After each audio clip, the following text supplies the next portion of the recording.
சரிப்பா ப்ளீஸ் போது நிறுத்துங்க. நன்னா இருக்கு. நானும் கிளம்பியுமா காலங்காத்தாலேயே ஆரம்பிச்சிட்டேனா? சரிப்பா பிரசாதம் எடுத்துங்க. எனக்கு என்ன அதெல்லாம் உங்க பெரியம்மா கிட்ட கொடு.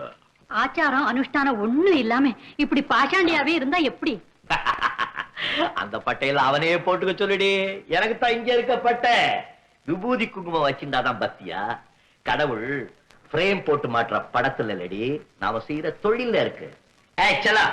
ஆசியா, ஆபிரிக்கா என 2 கண்டத்தில் உள்ள பல நாட்டு நடிகர்களை விட மிக சிறந்த நடிகராக நடிகர் திலகம் விருதினை வென்றார்.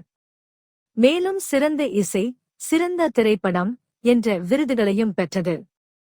எந்தவித அரசியல் செல்வாக்குகளையும் பண பலத்தினையும் சிபாசுகளையும் பயன்படுத்தி இந்தியாவில் விருதுகள் பெறப்படுவது போல் இல்லாது திறமைக்கு மட்டுமே வழங்கப்பட்ட விருதுகள். எம்ஜிஆர் நடித்த